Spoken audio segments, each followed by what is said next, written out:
참는 게 이기는 거라는 말이 당신 인생을 망치는 이유. 당신은 지금까지 정말 많이 참아왔을 겁니다. 직장에서 상사한테 부당한 말을 들어도 참고, 가족 중 누군가가 선을 넘는 말을 해도 참고, 친구가 반복적으로 약속을 어겨도 참고, 연인이 상처 주는 행동을 해도 참아왔을 겁니다. 그리고 그때마다 스스로에게 이렇게 말했을 겁니다. 참는 게 이기는 거야. 내가 더 큰 사람이 되면 돼. 화내면 지는 거야. 근데 솔직히 물어볼게요. 그렇게 참아온 결과가 지금 당신한테 어떻게 돌아왔는지 한번 생각해 보세요. 상대방이 당신을 더 존중해주게 됐는지, 아니면 오히려 당신을 더 만만하게 보기 시작했는지, 대부분의 경우 후자입니다. 그리고 그게 이 말의 가장 큰 함정입니다. 참는 게 이기는 거라는 말은 원래 굉장히 좁은 상황에서 쓰이던 말입니다. 싸움이 붙었을 때 먼저 주먹을 올리지 않는 것, 분노가 치밀어 오를 때 충동적으로 행동하지 않는 것, 이런 맥락에서는 맞는 말입니다. 흥분한 상태에서 내뱉는 말 한마디가 관계를 돌이킬 수 없게 만들기도 하니까요. 근데 문제는 이 말이 완전히 다른 상황에까지 적용되기 시작했다는 겁니다. 부당한 대우를 받아도 참아야 하고, 반복적으로 상처를 줘도 참아야 하고, 내 감정이 짓밟혀도 참아야 하고, 내 권리가 침해받아도 참아야 하는 것처럼 쓰이기 시작한 겁니다. 그리고 이 순간부터 이 말은 지혜가 아니라 독이 됩니다.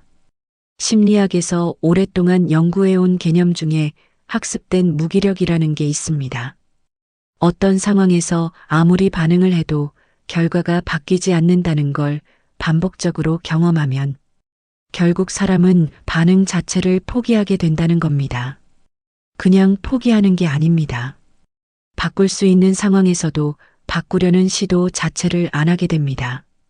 이게 참는 것과 정확히 같은 메커니즘으로 작동합니다. 처음엔 이번 한 번만 참자고 시작합니다. 그 다음엔 어차피 말해봤자 안 변해가 됩니다. 그리고 어느 순간엔 그냥 이렇게 사는 거지가 됩니다. 당신이 참는 동안 상대방은 무엇을 배우고 있는지 생각해 본 적이 있을 겁니다. 상대방은 이 행동을 해도 괜찮다는 걸 배우고 있습니다. 당신이 참을수록 상대방의 행동은 고착됩니다. 오히려 강화됩니다. 당신의 침묵이 암묵적인 허락이 되는 겁니다. 직장에서 이런 경우가 굉장히 많습니다. 상사가 회의 시간에 특정 사람을 콕 집어서 무안을 줍니다. 그 사람이 아무 말도 안 합니다. 참은 겁니다. 그러면 그 상사는 다음 회의에서 똑같은 행동을 합니다. 왜냐하면 지난번에 아무 일도 없었으니까요. 이번에도 아무 말이 없습니다. 그 다음에도 없습니다. 결국 그 사람은 그 상사에게 공개적으로 면박을 줘도 되는 사람이 됩니다. 이게 참는 게 이기는 거의 현실입니다. 그리고 이 과정에서 가장 크게 망가지는 건 상대방도 아니고 관계도 아닙니다. 바로 당신 자신입니다. 감정을 억누른다는 게 어떤 일인지 신체적으로 생각해 보면 더 이해가 쉽습니다. 뚜껑이 닫힌 냄비를 계속 가열하면 결국 터지게 되어 있습니다. 증기가 쌓이고 쌓여서 결국 터지게 되어 있습니다. 감정도 똑같습니다. 억누른다고 사라지는 게 아닙니다. 어딘가에 쌓입니다. 오랫동안 참아온 사람들을 보면 특이한 패턴이 있습니다. 평소엔 굉장히 온순하고 조용한데 어느 날 갑자기 폭발합니다. 그것도 아주 사소한 것 때문에 터지는 경우가 많습니다. 주변 사람들은 저 사람이 왜 저러지 하고 이해를 못합니다. 근데 당사자 입장에서는 그 사소한 것 때문에 터진 게 아닙니다. 쌓이고 쌓인 것들이 마지막 한 방울에 넘친 겁니다. 이걸 감정 조절 능력이 없다고 비난하는 사람들이 있는데 그건 완전히 잘못 짚은 겁니다. 오히려 너무 오랫동안 너무 잘 참아온 사람들에게 생기는 일입니다. 그리고 이보다 더 조용하게 망가지는 경우도 있습니다. 폭발하지 않고 그냥 무너지는 경우입니다. 어느 날 갑자기 아무것도 하기 싫어집니다. 사람 만나기 싫어집니다. 이유도 모르게 눈물이 납니다. 이게 번아웃이고 우울의 시작입니다. 오랫동안 자신의 감정을 무시하고 억눌러온 대가가 이렇게 돌아옵니다. 참는 게 이기는 거라는 말이 특히 더 위험하게 작동하는 관계가 있습니다. 바로 가장 가까운 사람들과의 관계입니다. 가까운 사이일수록 더 많이 참습니다. 가족이니까 참고, 오래된 친구니까 참고, 사랑하는 사람이니까 참습니다. 근데 이 참음이 쌓이면 어떻게 되냐면 어느 순간부터 그 사람을 보는 게 힘들어집니다. 같이 있는 게 피곤해집니다. 한때는 정말 소중했던 사람인데 어느 순간 그냥 지쳐버립니다. 이게 관계가 끝나는 방식 중에서 가장 슬픈 방식입니다. 싸워서 끝나는 게 아닙니다. 서로 미워서 끝나는 게 아닙니다. 그냥 한 사람이 너무 지쳐서 조용히 문을 닫아버리는 겁니다. 연애에서 이 패턴이 굉장히 흔하게 나타납니다. 한쪽이 계속 참습니다. 상대방이 연락을 소홀히 해도 참고, 약속을 가볍게 여겨도 참고, 내 감정을 진지하게 들어주지 않아도 참습니다. 그리고 참는 사람은 이렇게 생각합니다. 내가 이렇게 해줬으니까 상대방도 언젠간 알아줄 거야. 이 사람도 나를 위해 이렇게 해줄 날이 올 거야. 근데 그날은 오지 않는 경우가 훨씬 많습니다. 왜냐하면 상대방은 지금 관계에서 아무 문제를 못 느끼고 있거든요. 당신이 표현하지 않았으니까요. 당신이 참았으니까요. 그리고 결국 참던 사람이 먼저 지쳐서 떠나게 됩니다. 그러면 남은 사람은 갑자기 왜 이러냐고 합니다. 아무 말도 없다가 갑자기 왜 떠나냐고 합니다. 근데 당사자 입장에서는 갑자기가 아닙니다.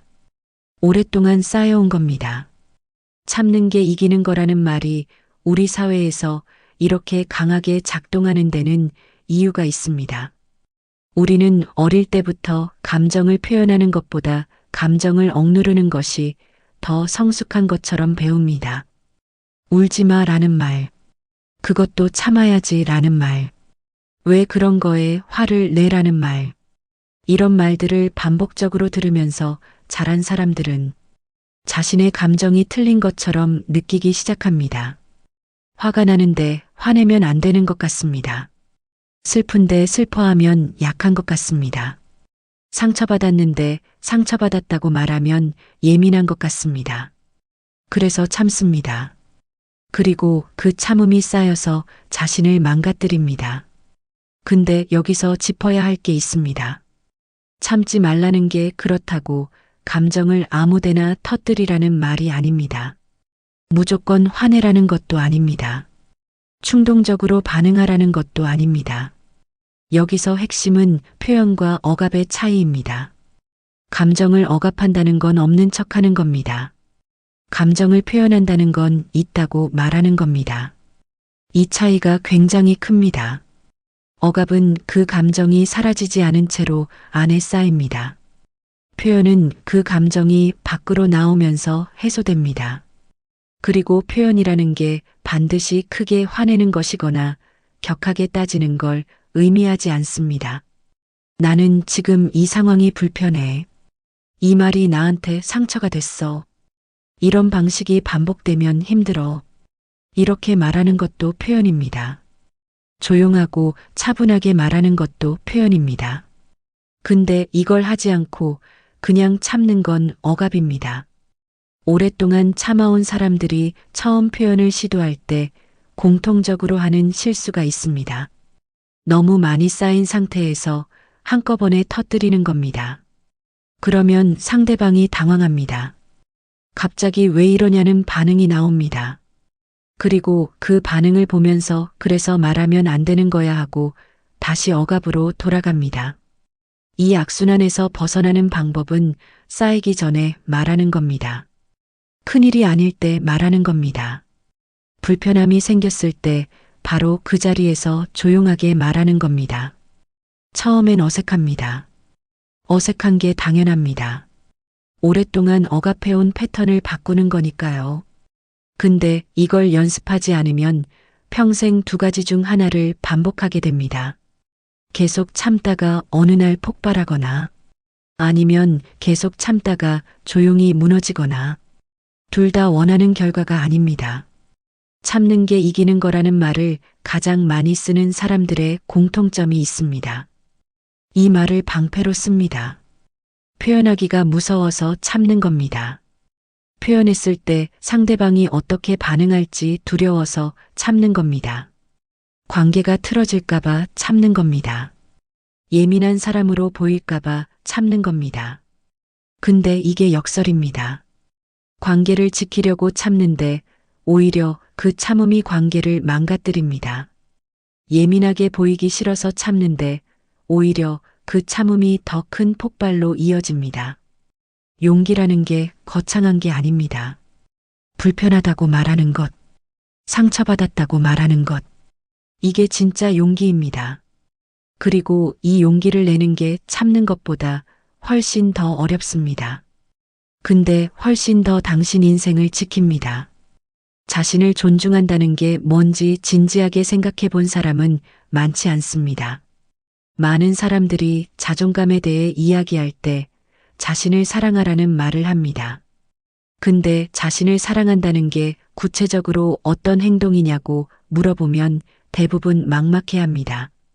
자신을 존중한다는 건 자신의 감정을 진짜라고 인정하는 겁니다.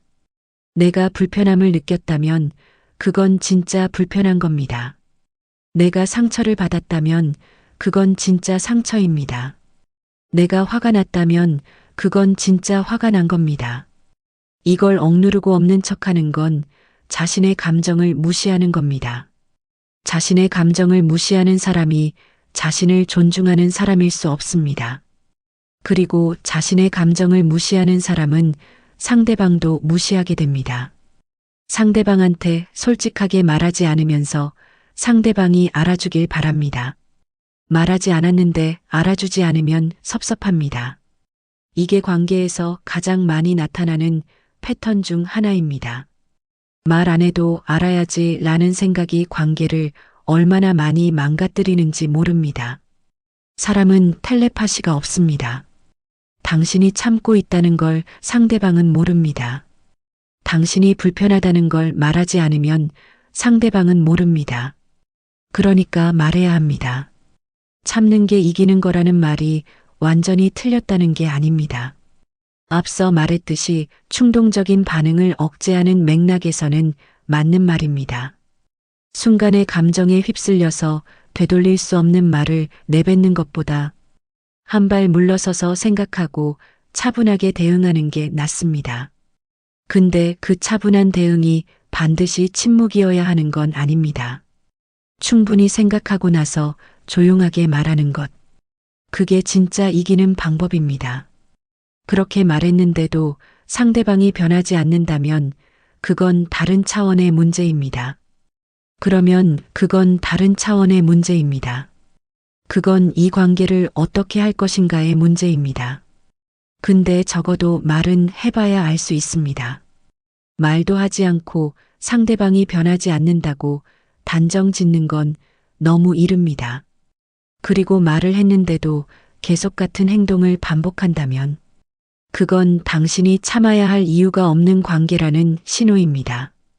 인생에서 진짜 이기는 게 뭔지 생각해 보면 원하는 관계를 유지하는 것, 자신의 감정이 존중받는 것, 소진되지 않고 오래 지속하는 것, 이런 것들입니다. 그리고 이것들은 참음으로 얻어지지 않습니다. 표현으로 얻어집니다. 대화로 얻어집니다. 용기로 얻어집니다. 참는 사람들이 자주 빠지는 또 다른 함정이 있습니다. 바로 착한 사람 콤플렉스입니다.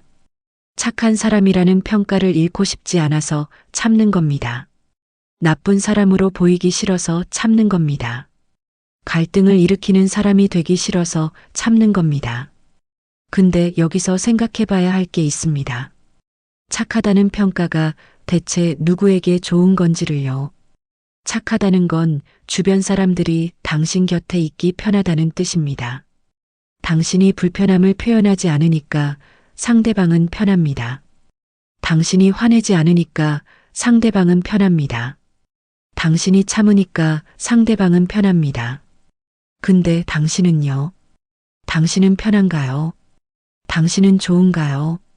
착한 사람이라는 평가는 당신의 희생 위에 만들어지는 경우가 많습니다. 그리고 그 희생이 계속되면 어느 순간 당신 자신이 텅 빈 것처럼 느껴지기 시작합니다. 뭔가를 계속 주는데 아무것도 채워지지 않는 느낌입니다. 이게 정서적 소진입니다. 착한 사람이 되는 게 나쁜 게 아닙니다. 근데 착한 사람이 되기 위해 자신을 갈아넣는 건 다른 이야기입니다. 진짜 좋은 관계는 한 사람이 일방적으로 참는 관계가 아닙니다. 서로가 불편한 것을 말하고 서로가 그걸 들어주는 관계입니다. 참는 것과 경계를 지키는 것의 차이를 이야기해야 할 것 같습니다. 경계라는 게 어렵게 들릴 수 있는데 쉽게 말하면 이건 괜찮고 이건 괜찮지 않다는 기준입니다. 이 기준이 있는 사람은 참지 않아도 됩니다. 기준이 넘었을 때 말하면 되기 때문입니다. 근데 이 기준이 없는 사람은 어디서부터 말해야 할지 모릅니다. 그러니까 그냥 다 참게 됩니다. 그리고 쌓이고 쌓이다가 결국 터집니다. 자신한테 어떤 경계가 필요한지 생각해 본 적이 없는 사람들이 굉장히 많습니다. 어릴 때부터 참는 게 미덕이라고 배워왔기 때문입니다. 내 감정이나 기준보다 상대방의 감정을 먼저 배려하는 게 좋은 사람이라고 배워왔기 때문입니다. 근데 비행기 안전 안내에서 산소 마스크가 내려오면 자신이 먼저 착용하라는 말이 있습니다. 옆 사람을 도우려면 자신이 먼저 숨을 쉬어야 한다는 겁니다. 관계도 똑같습니다. 자신이 소진되면 결국 상대방한테도 제대로 된 사람이 되어줄 수 없습니다. 오랫동안 참아온 사람들이 처음 경계를 세우려고 할 때 굉장히 죄책감을 느낍니다. 이기적인 것 같습니다. 상대방이 상처받을까봐 걱정됩니다. 이 관계가 틀어질까봐 두렵습니다. 근데 그 죄책감 자체가 오랫동안 참아온 결과입니다. 자신의 감정이나 기준을 지키는 게 죄책감이 드는 일이 돼버린 겁니다. 이게 얼마나 오랫동안 자신을 무시해온 결과인지 생각해 보세요. 경계를 세운다고 해서 관계가 끝나지 않습니다.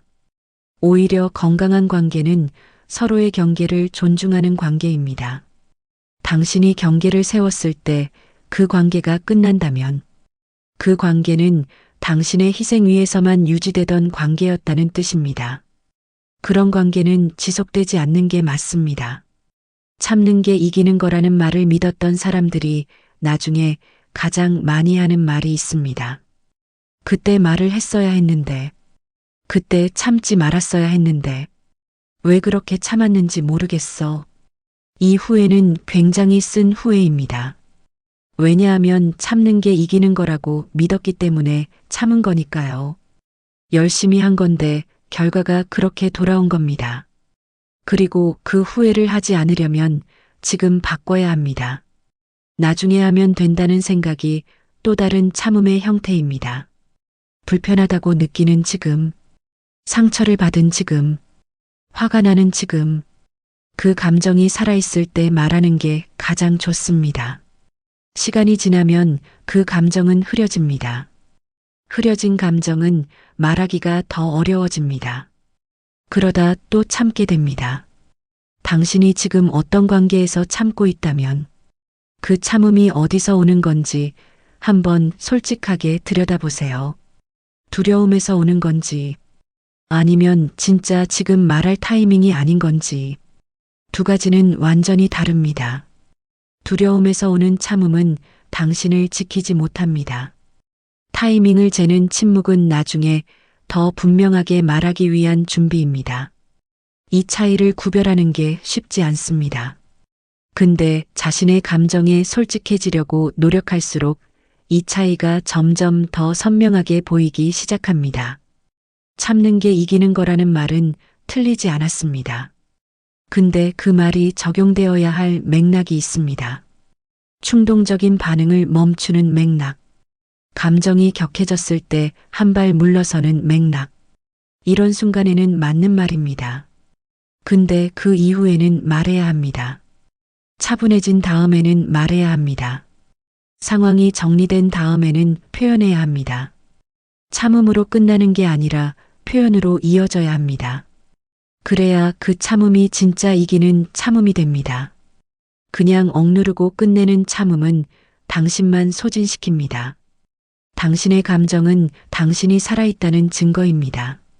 그 감정을 계속 억누르고 참아온 사람은 어느 순간 자신이 뭘 느끼는지조차 모르게 됩니다.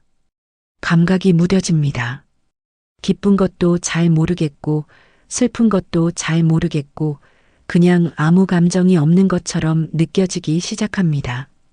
이게 감정적으로 소진된 상태입니다.